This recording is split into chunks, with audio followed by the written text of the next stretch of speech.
Algae.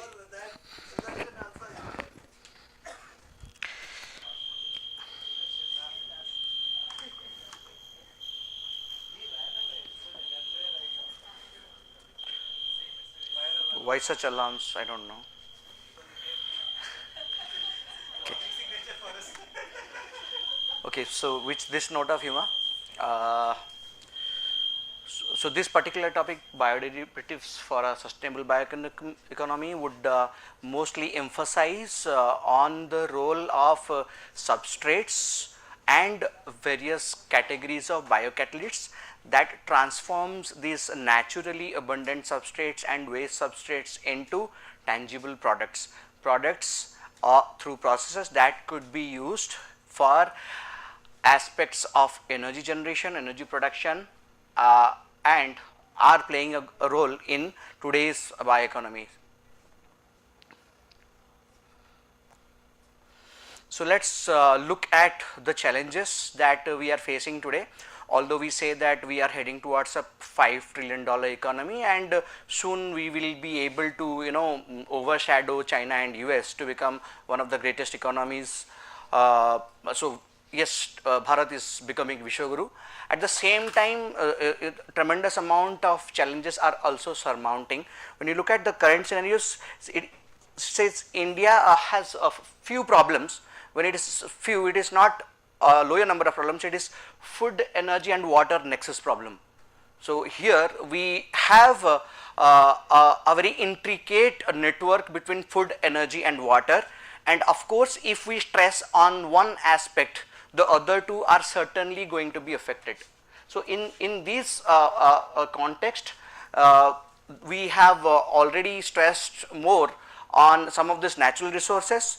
So a great note, it's like we have already touched 8 billion. So we are 8 billion population today, and when you look at India, it is roughly around 17% of the global population, 1.4 billion. And if we look at the share of land we have, which is just only 4%, and 2.5% is just the freshwater share. So just look at the inequity, the population share and the type of resources that we have. So with this we have an additional stress on very rampant use of water for agriculture and then for domestic purposes. I am keeping aside industries because that again would take certainly some time to explain about. So when it comes to quantity, let's take it, let's have the domestic wastewater. We every day we generate something roughly around 72 billion liters per day. That's the wastewater getting generated. However, the total installed capacity of the treatment that we have is roughly around 30 billion liters per day. And if we negate the operating and the regulatory elements, so the installed capacity still shrinks, and we are only treating about 20 billion liters per day. So look at the mismatch in the type of the installed capacity and the way we have been treating. So where this water is heading to? Of course, it is getting to the surface waters and to the groundwaters, and we have been listening to a series of presentations that have shown the impacts and the externalities that it causes to the environment. When it comes to sources, pretty much evident that we have mismanaged our resources to such an extent that it's both point and non-point sources that has been contributing significantly into the for this. When it comes to our awareness of where are we in terms of the type of the quality and the quantity, we say that we are somewhere in the middle, where we have to learn a lot from our ancestry, that the way they have been using the resources sustainably and take it forward. Here it comes, so here the main thing which is important is how do we make sure that we use water sustainably. Is it that we can learn something from the past and try to use it so that we are able to conserve quite a bit of water, at the same time we are able to convert or transform the wastewaters into something which will be usable. Of course, energy is one of very important factors, and it is the driving force for development.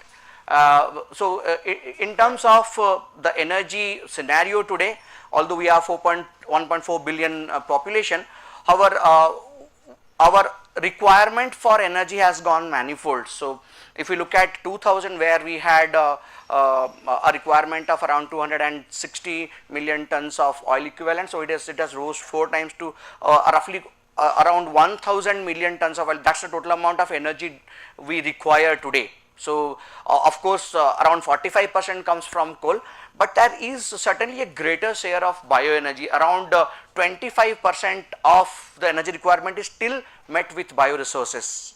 So this is one of the things which we have not forgotten from the past, that of course bioenergy stands tall when it comes to energy requirement. We promise a lot, and we have been saying that we are at the forefront of renewables. In practicality, we have 25% of the infrastructure which is there for the renewable energies. However, if you look at the real usage, it is less than 4% of renewable energy share which is contributing to the entire energy basket in India.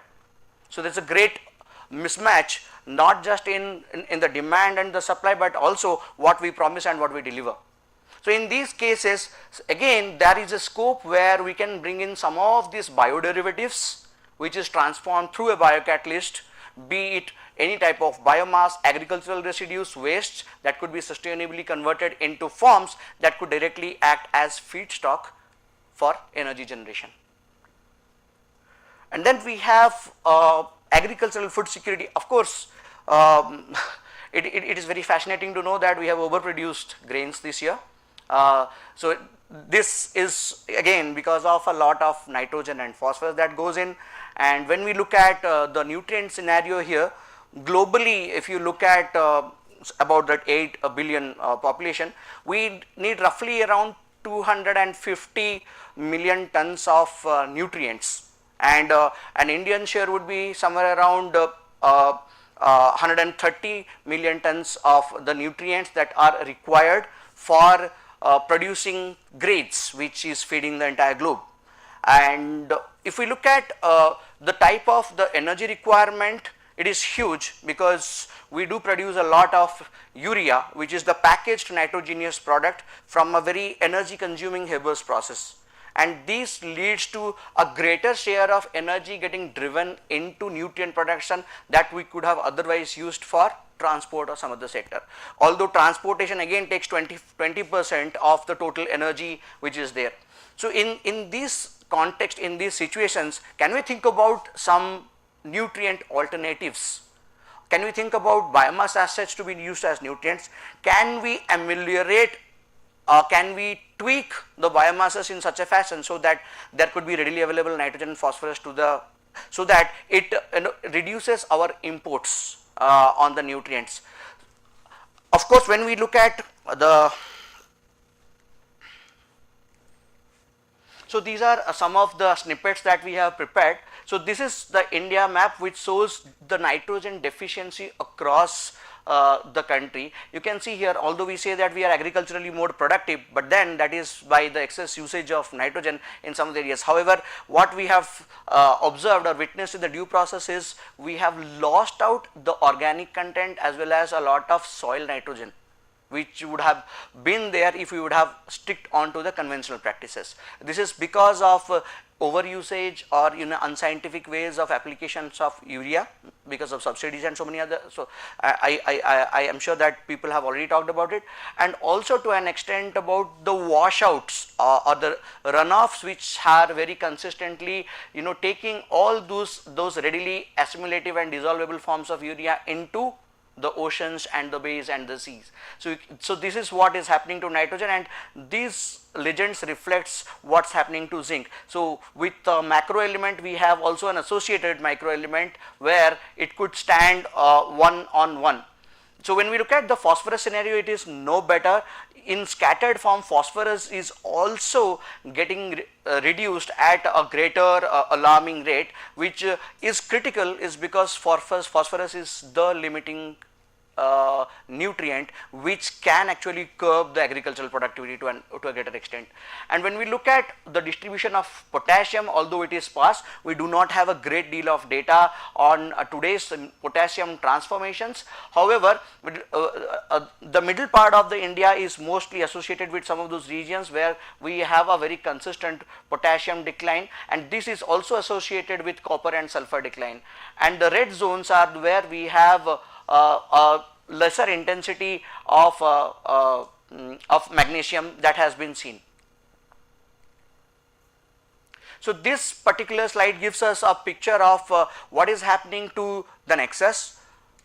In one case we have the water, the energy and the food, and if you look at the central element which is governing these transitions is energy and water, which is going to decide the fate of our economy.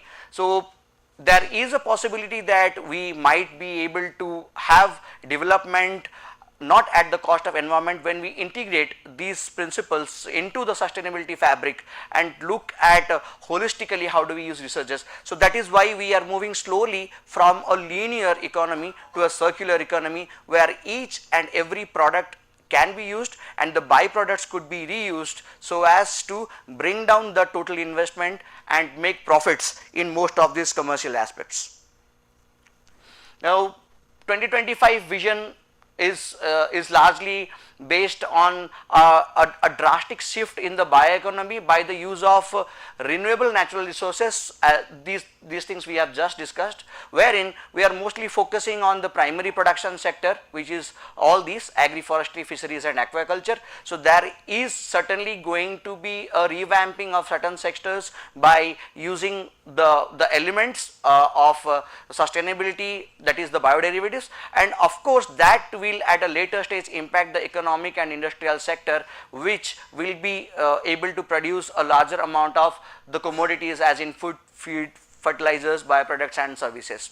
So when we look at the trends, the major contribution on the bioeconomy is through biopharma and the bioservices sector. So when we question ourselves why we are not a successful economy when it comes to agriculture, why we are not a successful economy when it comes to agricultural residues to be used, waste residues to be used. By far we have been overlooking some of the interesting potentials and major contributions from such type of bioderivatives and waste sector.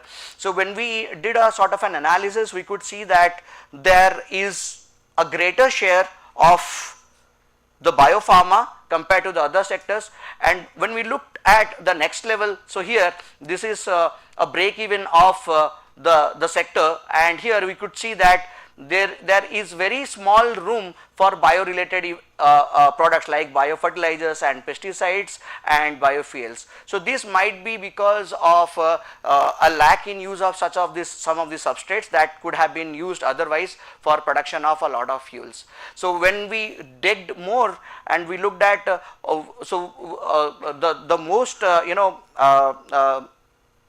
important economy which is going to be evolved and based on the number of literatures that we have studied is mostly an algal transformed bioeconomy. However, in India we see that although we do a lot of research on algae, we have less than 1% deliverables from algae, and most of the other things are from some other bioproducts. So these are some of these questions which we need to address when we are talking about a bioeconomy which is based on algal transformations.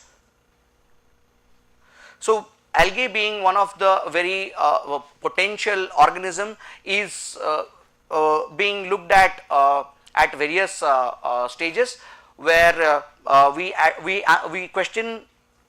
we attempt to question that if at all we say algae is there, where do we cultivate that?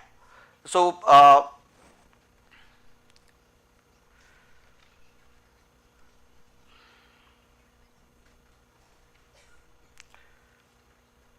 so of course, so we have already reported this, that there is a potential to grow algae parallelly with paddy, so which is called the co-cultivation of algae with paddy. So this is on over the wet regions in India where it receives more than consistent rainfall over 200 plus days. So where you could see that water remains on the land and this is the flooded paddy being grown, and with that algae could be co-cultivated, and before we start harvesting the rice, so algae could be collected and could be used for other purposes.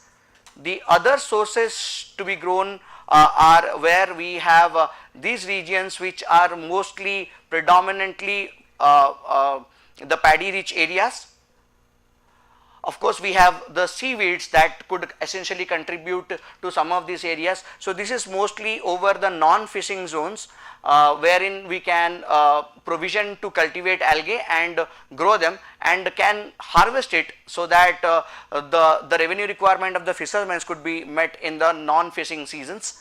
And of course, there is a greater deal of algae that could be harvested from backwaters, as we have seen there is a greater count of algae in such backwaters, and that could essentially contribute to this the algal requirements. When it comes to the choice of algal species, here I do not want to elaborate on this. So, we have already experimented on few of these algal species. So, wherein if we are very much interested into single cell proteins, we have algae available, and we are interested for fibers and pigments and fuels, we have that is why this particular flow chart gives us that what pathway we should take, so that we get products out of these. And of course, when we look at how do we cultivate algae and what are the ways in which we can maintain it sustainably, we have first of its kind reported the multi-tier algal cultivations. So, this was the insights from the experiments from Mysuru, where we could see that it is just not a one particular type of algae getting present. So, across the profile, across the depth, you have so many different kinds of algae, and when you look at the total yield, so it becomes higher is because you sample from the entire surface and you get algae which is 3 times more productive. So, what do we do with that? We actually put it for sedimentation and take the algae and do a sort of a flocculation analysis and finally land up in algal lipids, and whatever is remaining, biomass remaining as an algal cake, is being anaerobically digested.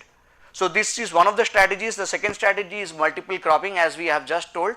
So, algae could be co-cultivated with the rice, and of course, based on the nature and the type of the algae, it could be used for either carbohydrates, proteins or lipids, and of course, the algal cake could be anaerobically digested.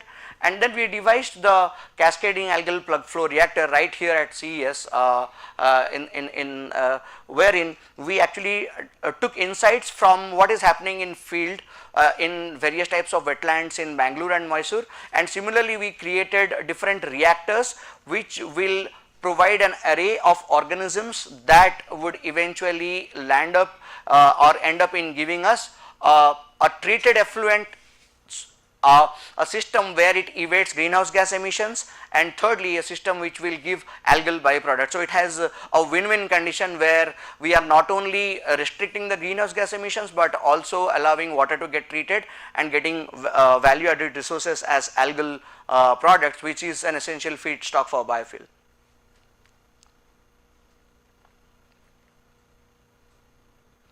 So, one of the most important challenges what we have seen is how do we harvest that? They are microscopic particles. Sometimes we do not understand that when we are putting a lot of effort and money, how do we best make sure that we harvest and concentrate that, and according to the break even analysis of the total process, roughly around 37% of the total revenue is exhausted or is put on just to harvest algae. So, to counter that, we did a series of experiments wherein we see that when we look at different types of algal species, they have different ways in which it can be harvested. When we look at the Euglena species, this is by chemo or phototactic movement that once during a day, during shading conditions, they come closer. As you can see,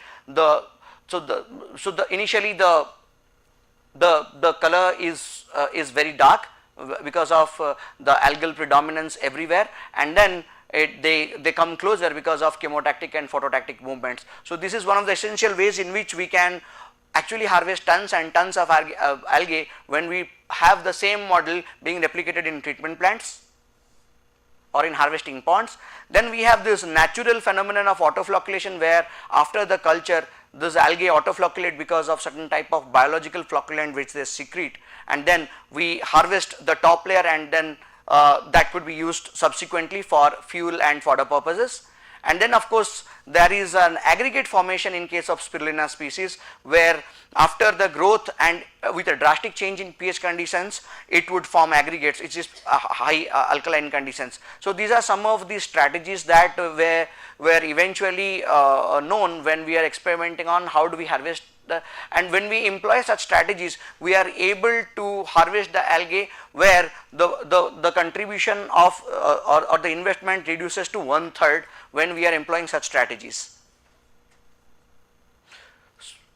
Some of those laboratory studies which we have conducted were on bioremediation. So we took diatom as a model wherein we looked at the bioremediation aspects, of course the biofill aspects.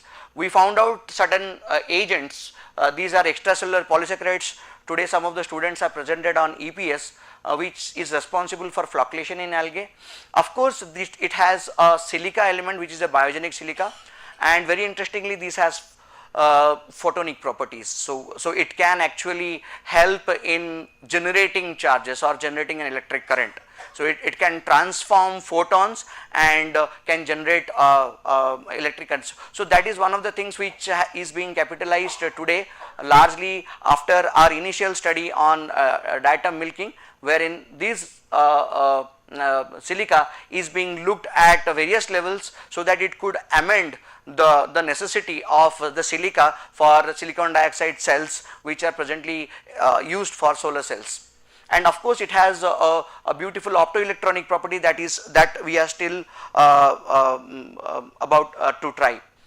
And then of course we have the outdoor studies wherein we looked at how are these systems operating in land. So we looked at the indoor studies, and this is where you could see that even though it looks dark, there is a substantial amount of algae present in these septic dark anaerobic zones. So this was the first reporting where we could see that there are cyanobacterial populations which is able to survive this type of septic conditions where the redox can go as low as minus 250 millivolts. So then when we looked at the facultative ponds, so we had predominantly this Euglena species. You can see that the moment we change the redox conditions, there is a transition in the algal communities, and these analogies are being considered for putting up the reactor which we have shown as the indoor reactors. And finally when you look at the zone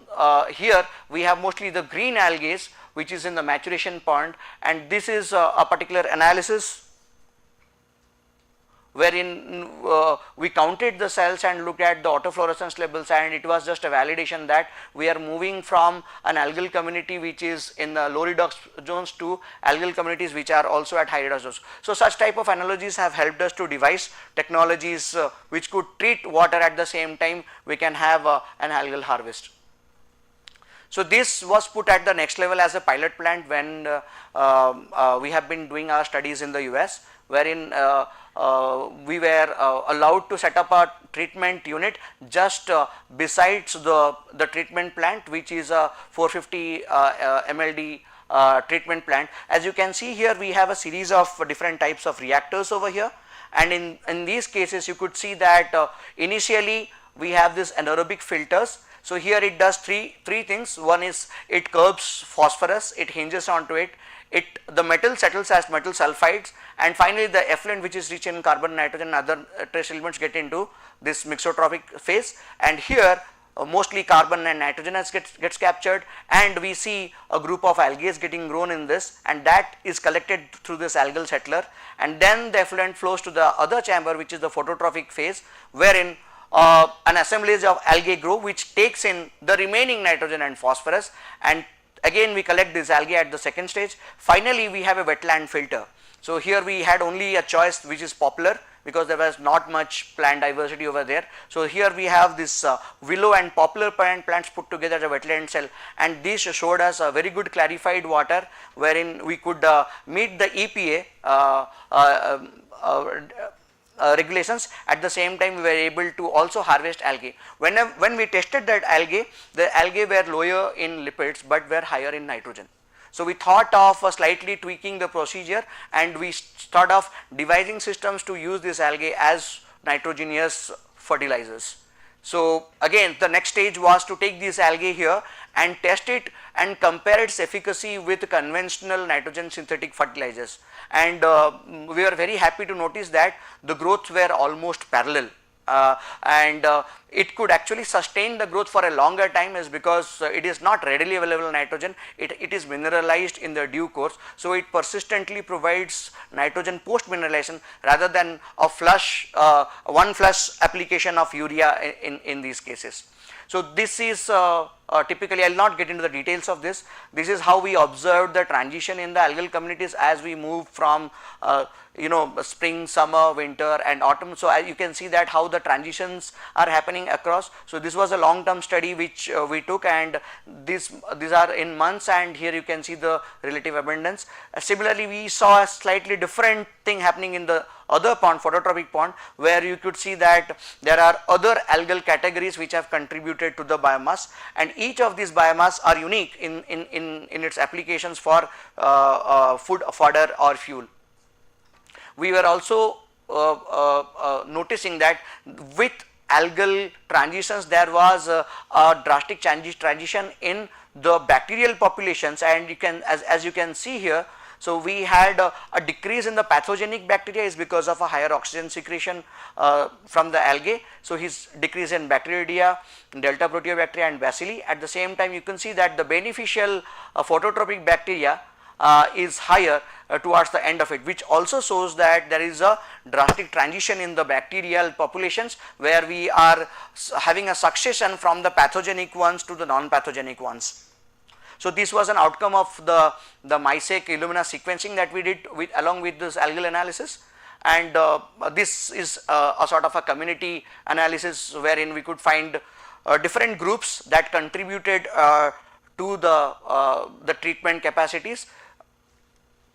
And this particular slide also gives us a fingerprint of all those bacterial taxa that were responsible for the treatment, and the intensity of the hue actually gives us the predominance of the bacteria, and so this is from this particular scale, and we could see that when we have different processes at different seasons, how is the bacterial transition happening along with the algae, and how that is being used for assessing the treatment abilities of the pilot systems that we have developed. So these pilot systems are now implemented in one more place in California. So we have two pilot systems running, one in Oregon and one in California, and we are trying to also find out a spot here where we can use such systems and see how the system behaves in other places. So this is the vertical view of this. And as I have been mentioning, so here these are tags, and we have several combination of, so this is the negative control, and then these are the algal rows, and then we have the synthetic nitrogenous fertilizer. So here mostly the spinach is being grown, and this is the way we have derived the algae. So this was in huge biomass after we harvested. So with the milling process we were able to powder it, and so this was actually applied without any alteration. It is direct application as like urea, and we were very happy to notice that there were slight difference in the productivity of this spinach when we had applied. So now we have been applying these algal derivatives into cereals and like maize and rice also, and this is presently being tested in the US under the USDA project. So we will get into the techno-economics in the next slide, and so here I know I am approaching 30 minutes and I have just a couple of minutes left, so I will just close it where in order to push it to the next level, we need to also see that how do we comprehend the data that we have got across the seasons and put it into a network or a simulation platform, and the moment we vary inputs here and put the same conditions with the data which has been originally originally witnessed during the process. So here, as you can see here, we have several nodes and several unit processes, and this is equivalent to the treatment process. These are the phototropic, autotropic units, and here you would see the initial chamber, the phototropic unit, the algal settler 1, the second unit, the algal settler 2, and then it is the treated water. The same thing it is being shown in the Superflow platform, which is a modeling and a simulation platform, and we could see that we have been able to generate a lot of algal biomass that is being translated into byproduct as biofertilizers, and then so such circuits have also been evaluated at a node level about the mass and the energy balance, and this gives us this particular flow chart and schema where you can see that how the urban wastewater 500 mld, if it is getting fed, what is the type of the deliverables that we get in terms of treated water, in terms of methane, and in terms of the algae that is subsequently being used as fertilizers. So I will not get into the details. This is the material balance in kilotons per year,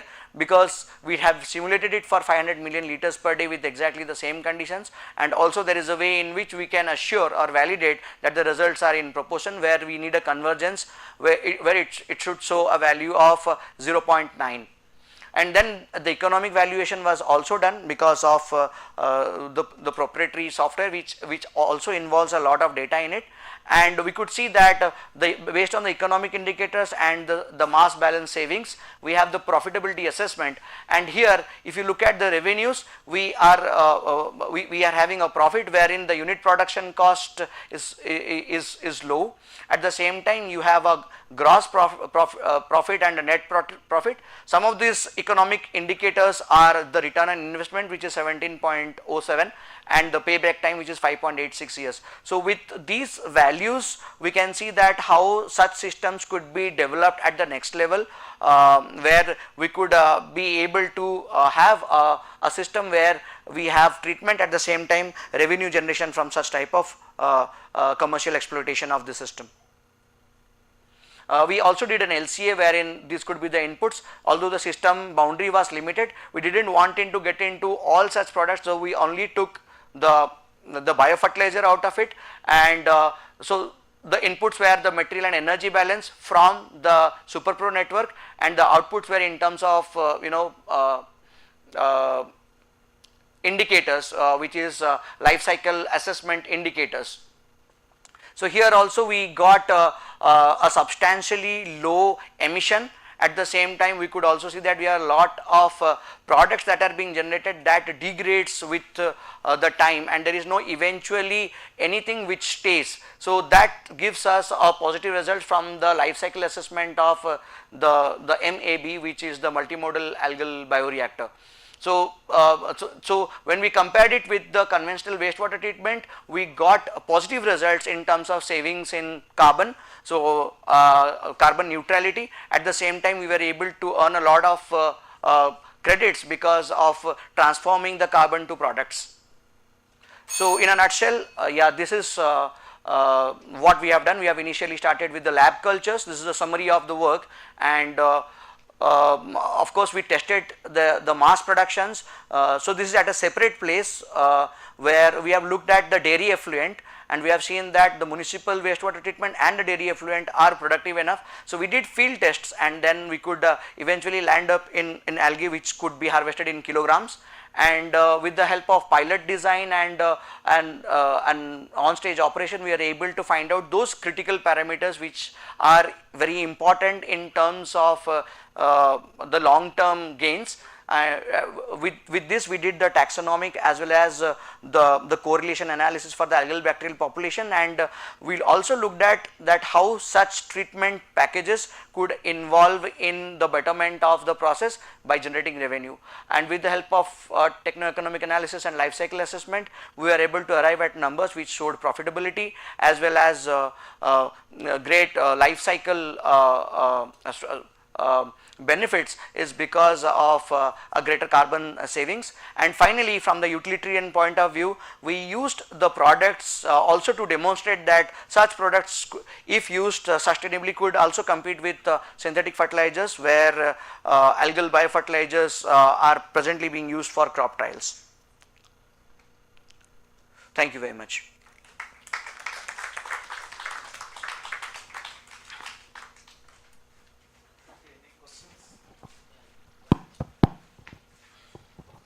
Yeah, if you have any questions, I'll be happy to answer. This algal biofertilizers can be used for aquaculture purpose. This has any test has done? Yes, of course. We have a tie-up with a university which is Kaust in Saudi Arabia. So they are now testing if these algae as such could be used directly as an aquaculture field. So they will be ready with the reports maybe next year sometime. Yes, I think there if the plant does not have a problem, so eventually I don't think that if we use this for aquaculture products it would have some problems, because at the very first stage, if you remember, we are cutting short the metals. So under anaerobic environment, so metal actually settles down as insoluble metal sulfides.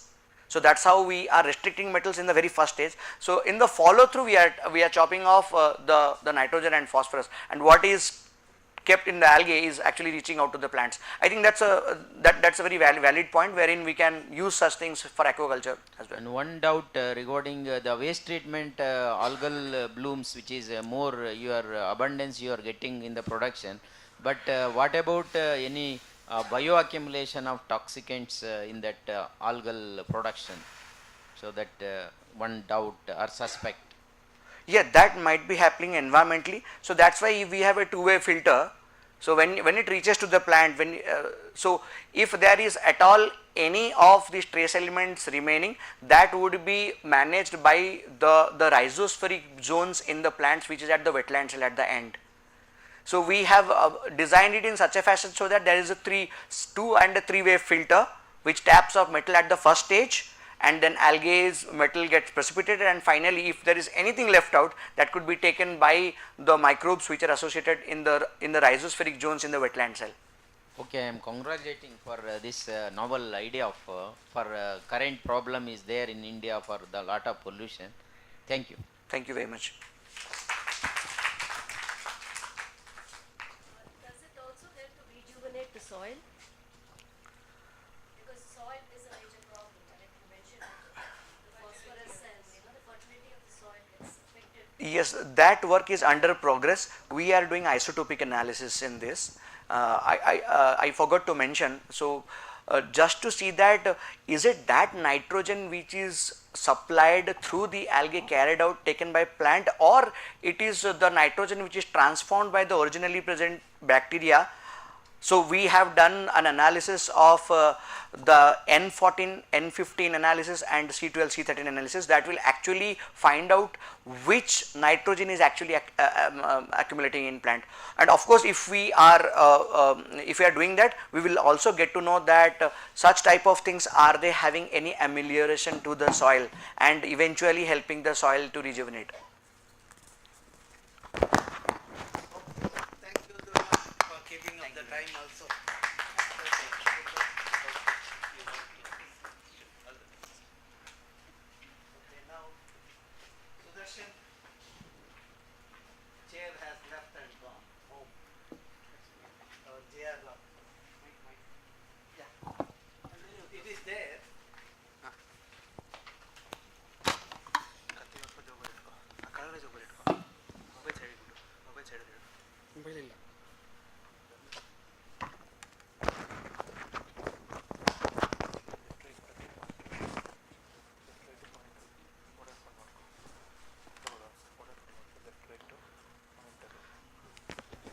So just good evening all. So I will be just highlighting the role of macrophytes in phytoremediation and phytochemistry. So sir yesterday was highlighting our work in Belandur and Vartur lakes. So I will be just highlighting the role in phytoremediation, how the metal uptake, and next comes the phytochemistry. So when you talk about macrophytes, especially they are growing in wetlands. So either on the water or soils are flooded. So these are just some slides about introductory part. So where they are seen, so especially grown in anaerobic conditions to develop in the root zone. So enough that or in the flooded soils or flooded saturated long enough for anaerobic conditions to develop. That means when you have flooded conditions also these plants will be growing, and also in water logged conditions, in submerged conditions also in the water or in the surface of water. So some of the floating ones. So when you split the word macro means it is seen with the naked eye, phyte means plant, so macrophyte. So these are often used to describe the plants living in wetlands or in truly aquatic environment like lakes. So these are group of plants which will be growing truly aquatic conditions or in the some marshy areas. So an aquatic plant large enough to be seen by naked eye, and also when you see the distribution it will be dependent on two conditions, that is shallow enough for light to reach the bottom, that is euphotic. So these are anyways photosynthetic, that is why the region should be shallow sometimes. Then physical stability also sufficient so that they will be allowing the plants to grow to the bottom. So these are some of the conditions. Then when you see the role, so functions, they act as base of the food chain.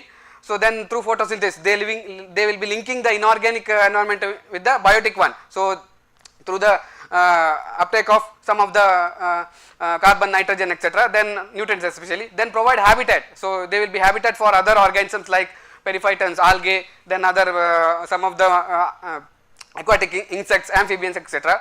Then also they will be influencing the water chemistry. So especially I will be highlighting that. So the nutrients and other contaminants especially they will be taking up from the aquatic environment, especially from the water column.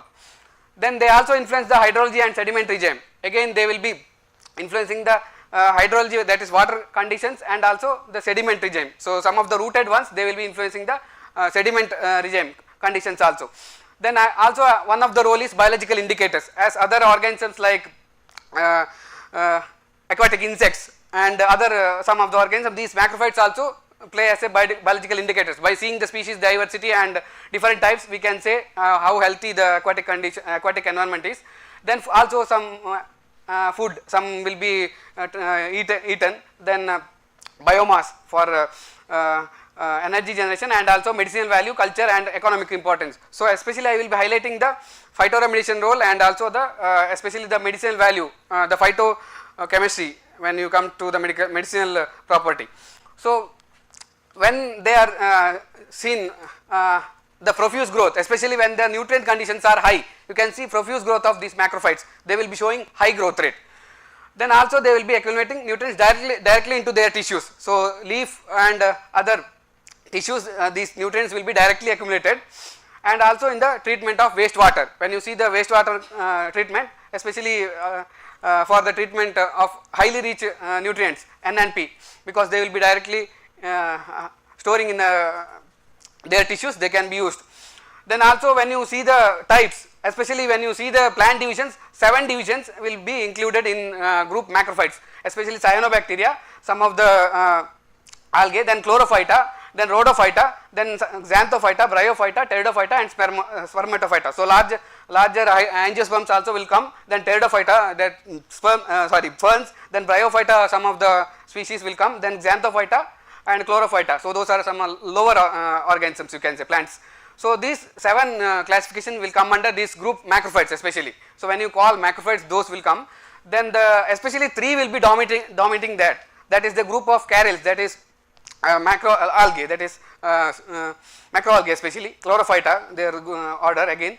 Then the other one is pteridophyta, again ferns. Some of the ferns will come like Salvinia and Azolla, and also spermatophyta like water hyacinth and all, which will be coming under the last classification, that is spermatophyta. So these are the examples and some of the Yeah, that's what the 6 groups especially, and the example especially. So like oscillator and Lingbia are the especially algae, then Cara, Nitella. So again algae, then our interest is especially the final ones, that is angiosperms and the ferns, some of the sperms, groups related to ferns, that is Pteridophyta. So these are the some examples and images. So for cyanobacteria group, so like next comes the Chlorophyta, Nitella, etc. Then Rhodophyta, so some of the brown algae especially. Then Bryophyta, some images I have put, so sources I have put. Then Pteridophyta, especially the Azolla and Salvinia will be coming, and Spermatophyta, especially all the higher like Pistia, then water hyacinth, then Typha, all the alternate, etc. All the higher plants, angiosperms will be coming under that, seed producing ones. So then when you see the classification of these, so especially the last group, that is angiosperms, how they are classified. See, basically not the all the groups, so the algae are also there, so they cannot be classified in, especially the last groups, that is angiosperms. The spermatophyta can be grouped like this, that is emergent, free floating, floating and submerged. So according to their growth in the aquatic environment especially. So if you see the emergent one, the word says, so they will be emerging or seen in the shorelines especially. The examples are like Typha, so they will be having root in the sediment and the saturated soils, marshy conditions, and shoots they will be extending. So like examples are like erect, some of them will be erect like Typha, and creeping. If you see the Alternanthera and Ludwigia, they will be creeping in the surface, water surface. So then second one is floating, so examples are like water hyacinth and Pistia. So here the word says itself, the leaves will be floating in the surface of water, and roots will be, again they will be freely hanging, so in the water, so and they will be moving according to the water current. So examples are like Limna and Eichhornia. So Limna is here, and water hyacinth it's not there. Another one is Pistia. So these are the second group. Then another group is floating leaved. So again the word itself says, so they have the roots in the sediment, and the leaves will be floating. So like our famous lotus and other nymph, lily and all comes under this group especially. So next group, that is submerged. So these are totally submerged in the water, so in the aquatic bodies. So like Hydrilla, then Vallisneria, some Myriophyllum, some of the examples. So they will be having underwater leaves, oftenly finely dissected leaves, some of the species, and not much supporting tissues they have. So these are the submerged ones. Then especially when you consider the adaptations, what are some of the adaptations these especially these macrophytes has, that is last group of that is Spermatophyta, that is Erenchyma. They will be having air tissues especially to float and all. Then dissected or segmented waxy leaves, the leaves will be very finely dissected, and the waxy covering will be also there in the leaves, because they will be in water always. Then cuticle absent. So one more thing is the prevent the water loss, the cuticle layer will be there in other plants, higher group plants, but whereas here it is absent always. Then less rigid, if you see the plants, they will be less rigid, and feathery roots and less xylem, again the water conducting tissue, that is xylem is absent or less especially in the aquatic macrophytes. Then some of the factors which will be affecting the growth, especially when you see, they are dependent on the water depth, then chemistry, then flow rate and sediment, especially on the water chemistry, the nutrient and other nutrients especially available for the growth, water chemistry in the water especially, and the sediment, and water depth, according to the depth species are seen, then flow rate. So that also determines the species, and sediment quality also determines the growth and composition or diversity of this species. So when you see the sampling for any studies like biomass or metal estimation or any studies, so how we will be doing, especially that depends on our objective, especially quadrant method of sampling 1 meter by 1 meter is followed. Then so this is some of the pictures showing how we are sampling. Then identification is done by as usual a flora. Then mapping objective is to identify or to calculate total macrophyte biomass of a different species in a water body or aquatic body. Also to understand the distribution pattern when you want to see the different species composition. Also to monitor the changes caused by a pollutant on these patterns at various streams. So these are some of the objectives why you need to map the macrophytes in a water body. Then coming to the treatment after collection especially. So after collection we will be drying the sample and we will be taking the fresh weight, not drying the water content, water attached sediments and other periphytons. So they will be removed and we will be seeing the fresh weight, and then we will be taking to lab and biomass estimation or other estimations are carried out. How? So initially we will be determining the fresh weight and then the drying is done, then the powder. So after that we will be analyzing it for nutrient or any other contents. So metal estimation or phytochemical extractions, so those are carried out later. So especially the biomass is expressed as meter square area, per meter square area. That is why we will be taking sampling at meter square, and it is expressed as biomass. Then when my objective is to highlight the role, especially phytoremediation and phytochemicals especially. So phytoremediation, especially when you see the word phyto, it depends on the plant, especially to remediate the contaminated environment. If you see the process of removing the contamination, so phyto and remediation. So phyto, plant and remediation to remove the contaminants from the environment or restoring the balance of the contaminated environment especially. So especially aquatic environment or from the soil. When you refer the soil plant, it is maybe terrestrial, maybe soil, or also sometimes aquatic plants, especially for the aquatic conditions. So it will be consisting of mitigating pollutant concentration in contaminated soil, water or air sometimes. Sometimes some plants from the air also they will be taking, and also contain, degrade or eliminate metals, pesticides. So these are the some of the applications like degrade or eliminating some of the metals, then pesticides, solvents, explosives, crude oils, and so these are some of the common components they will they take, and they act as phytoremediators. So if you see the US Environmental Protection Agency, the definition just. So phytoremediation, the use of living green plants, has been used for in situ risk reduction of contaminated soil, sludge, sediments and groundwater. So through contaminant removal, then degradation or containment. So three process will be happening: removal, then degradation or containment. So these are the process which involves in the phytoremediation especially. So plants uptake nutrients and metals from soil and water, which forms the basis of phytoremediation. If you see phytoremediation basis, especially they will be taking up nutrients, so maybe nutrient or metals. So those are the two components, especially when you consider the phytoremediation. So these are the basic process when you consider the plants, especially not aquatic plants or generally plants. So phyto extraction, phyto degradation, rhizosphere biodegradation, then volatilization, stabilization. How the mechanism, how they will be doing the phytoremediation. So in the phyto extraction, they will be concentrated in the roots or stem or foliage, any part of the stem. Who is the roommate of Vartika? Okay, do you have her details with you? Her parents' detail or anything?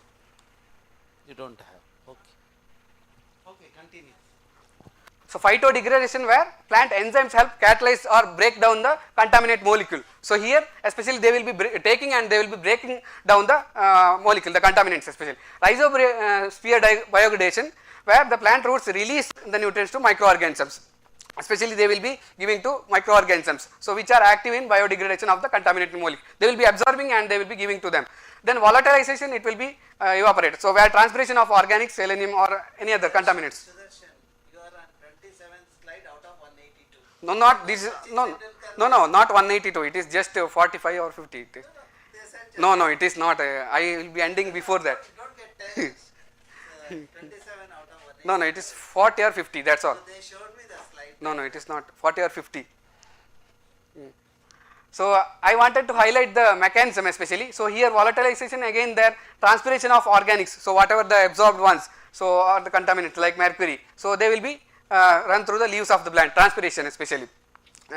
Then stabilization, where they will be stabilizing, they will be, so where the plant converts the contaminant into a form where which is not bioavailable for them, and the plant prevents the spreading of contaminants. So it will be stabilized in the plant especially. So these are the mechanisms, especially when you consider a general plant, how they will be remediating. So those are the mechanisms. So just imagical representation. So phytodegradation, volatilization, then extraction and stabilization. So stabilization, they will be converted and they will be stabilized there in the plant especially. Then volatilization, they will be absorbed and they will be volatilized, then degradation they will be degraded into some other components. Then advantages when you see, so advantages, both advantages and disadvantages are there when you see the phytoremediation. So it is cost effective, one of the advantage, and remediation of large areas of soil, then also environmental friendly, then sites are more aesthetically pleasing. So if you grow some of the plants, so then remediation sites are low maintenance because the plants, then involves no noisy and expensive equipment or chemicals or other mechanisms. So these are some of the advantages. Then when you consider the disadvantages, so limited to sites with lower contaminated concentrations. So you cannot apply for the large contaminated sites especially. So then to remediation is restricted to sites with the contamination as deep as the root of the plants being used. So that much if you see the soil remediation especially until the root, so where it goes. So not as effective for sites with high contamination again. So it is not effective for high contaminant and concentrations, then it is slower than the conventional methods. So what are other methods, so because the plant has to grow and all, then the life cycle is important, then the food chain could be adversely affected by the degradation of chemicals again. So that is, these are some of the disadvantages. So maybe it will be affecting the food chain, so if the plants are edible or if it is some usable plant. Then the air could be contaminated by the burning of leaves or limbs of plants. After that, how we will be using that? So that is also one of the drawbacks. So while plants are used for phytoremediation especially. Then when you consider phytoremediation, especially I am narrowing to metals. So because of the persistence, toxicity and capacity to bioaccumulate and get biomagnified in the food webs. So these metals have especially persistence, then toxicity and capability to bioaccumulate in the and get accumulated in the food webs and further transformed into more toxic compounds under certain circumstances have been these are some of the challenges. So they will be accumulating, especially bioaccumulation, that is one of the major thing when you consider the metal pollution especially. So why we are concentrating on the metals especially? So commonly reported, these are some of the metals like lead, cadmium, chromium, zinc, copper. So some of the examples. And again when you consider the metal contamination of aquatic system, that is due to potential toxicities is the subject of concern. So that is one of the area. So due to especially the metal contamination. So like lakes, ponds, streams, rivers, so affect the health of population who depend on these water sources to meet their daily requirements. Then consumption of water laden with metals would be leading to the accumulation in kidneys. So this was highlighted by sir yesterday also. So kidney affection, kidney failure and all. So because of the metals especially, then other like liver and bones of humans. So chronic disruption of metabolic activities, also the some of the metabolic activities. So high impact on humans also is there because of the consumption of these metals. So just example of some of the metals like arsenic, cadmium, lead, aluminum, beryllium, copper, which causes or persistence in the soils, or it will be persistent or persist, or it will be always accumulated in soils or water bodies especially.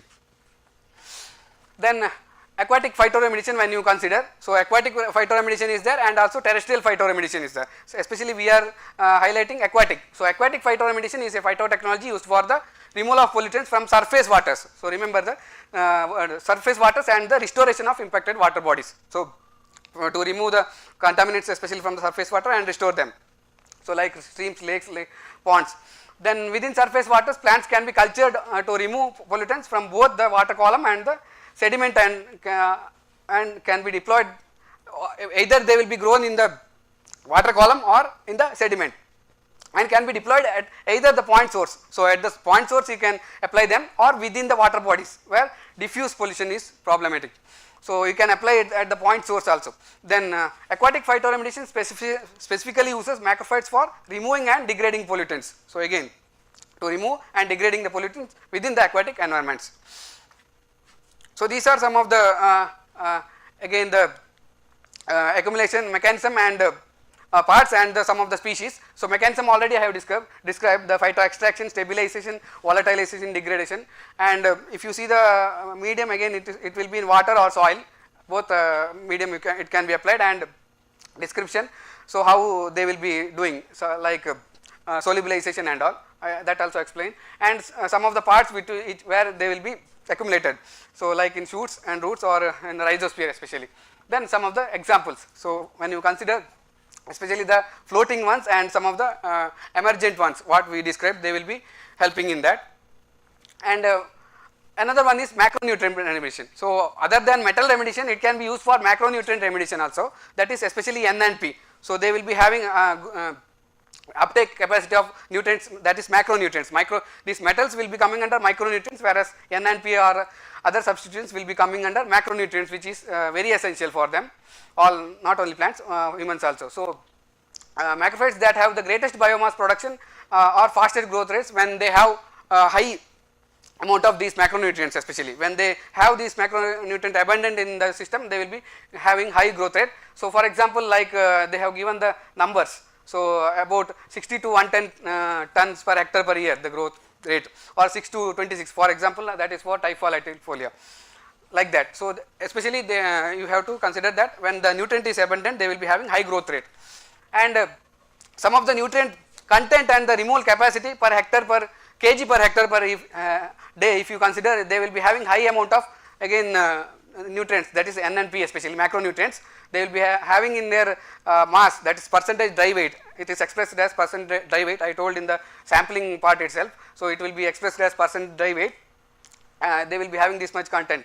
So especially if you see the water hyacinth, lemna, floating ones, they will be having high amount of these nutrients in their biomass, and also the nutrient removal capacity. When you consider, if you calculate for when you sample per meter and finally explore, when you extrapolate to kg per hectare per year, so in the meter square area per kg you will be expressing, then finally per hectare and per day per you will be expressing that. So if you see that, you will be having highest amount in the some of the emergent like Alternanthera and Typha.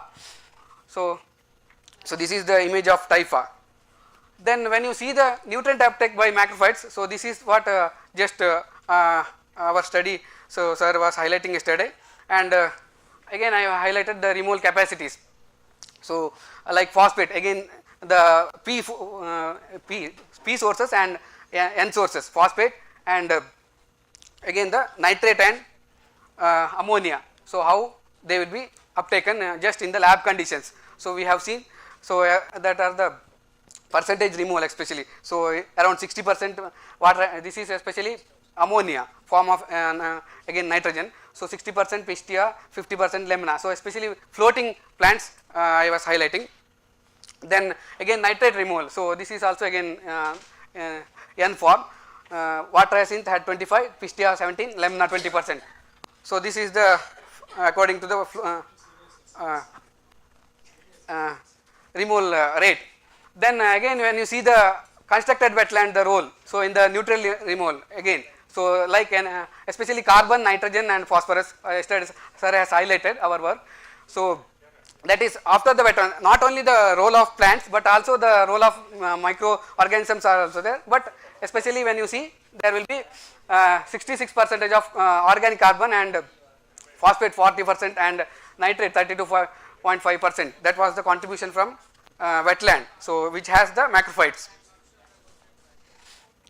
Then also when you see the micronutrients, coming to micronutrients, metals, some of them are hyperaccumulators. So like lemna, then pistia, then eichhornia. So they are some of the examples for hyperaccumulators which will be accumulating highest whatever the normal conditions or the normal range. So when you see the this is our study in Belandur, especially yesterday sir was highlighting.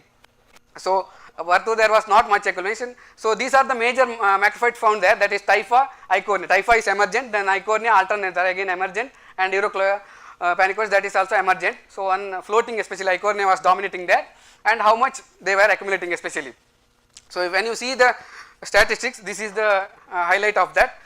When you consider the metals, chromium, copper, nickel and lead was accumulating higher than, that is they were hyperaccumulators. Those metals were in the range whatever as considered as the normal range in the plants, especially by some of the literatures. So those plants were aquatic plants, especially those macrophytes were acting as hyperaccumulators for those metals especially. Then, so this is the above the normal range. So I want to highlight again. So cadmium, copper, chromium, lead, nickel and zinc were the metals. So those metals were seen in highest or as hyper accumulators for those metals. So these are some literatures. So they have studied the metal content and in which forms, especially emergent and submerged and the floating ones. So they will be accumulating most of the metals like cadmium, chromium, lead. So just I have highlighted already, there are studies regarding the metal accumulation. So what we are interested, so again some of the organic pollutants, so they can remove. Then when you consider one more application, that is in phytochemistry. So why that is interested for me, because these metals anyways they will be taken up the plants, taken up by the plants and they will be accumulated. So here again the role of phytochemicals also comes. So some of the especially the phytochelatins, then some of the proteins, metallothioneins. So those help in the metal transport and accumulation. So by considering or seeing the content, we can say how they are involved in the accumulation of these particular metals. So that can be also studied. So that's why I was highlighting the role of phytochemicals.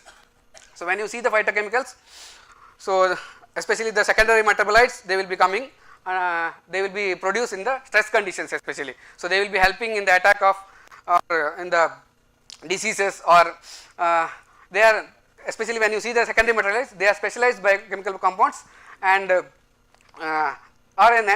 as a natural products they will be produced. So no role in the plant growth. So if you see the primary metabolites like carbohydrate, protein and whatever it is, so especially C, N and P, so they will be involved in the growth and all, but whereas it's these secondary metabolites, they will be helping help them in the fighting under stress conditions, so like diseases and all.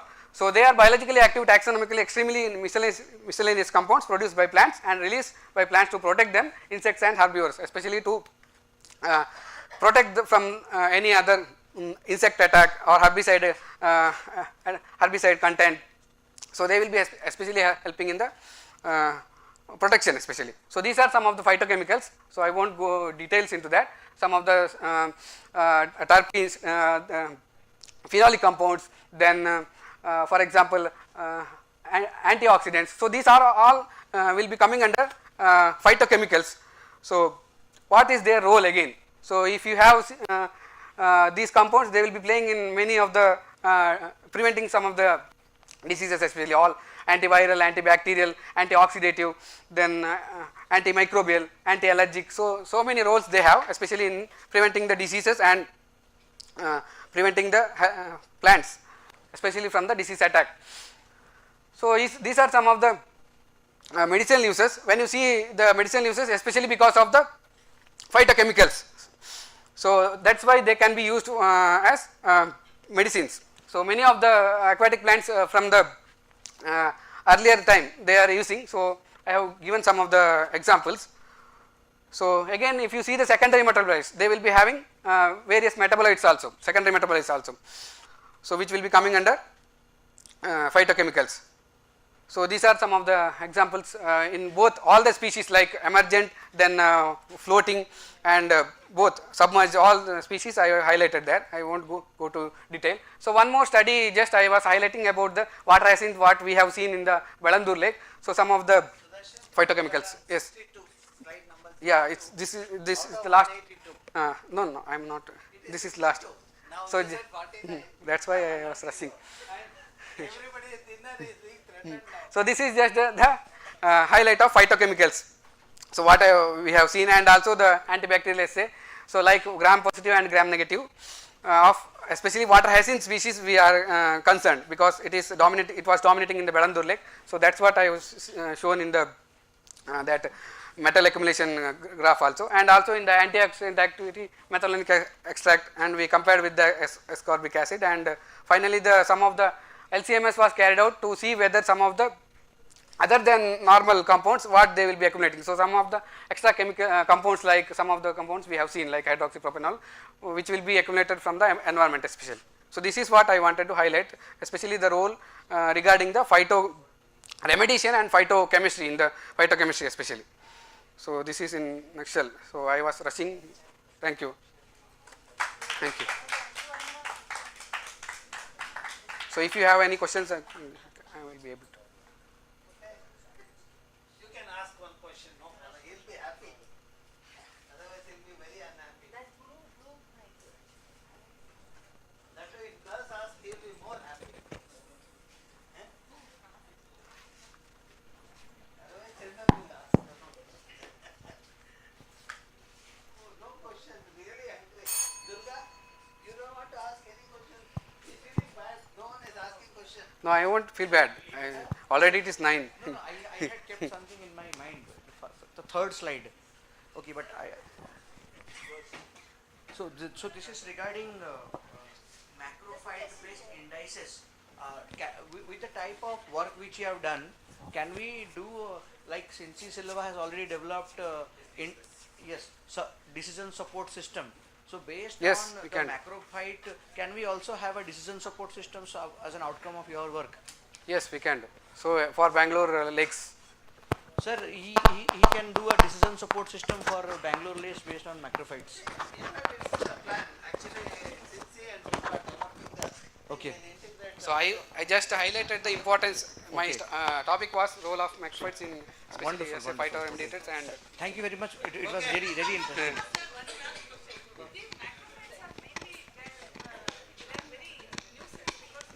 yes, yes, I know. Yes, What is the remedy for that? Water hyacinth is really widespread. yes. when See. you are having dinner, he will discuss with you. See that Okay. biomass for compost are and there, all. right? So Okay. those are the. So He those will are come for dinner. The answer is the way you perceive it. It was the most treated ornamental See. plant earlier. Earlier, You didn't perceive it the right way.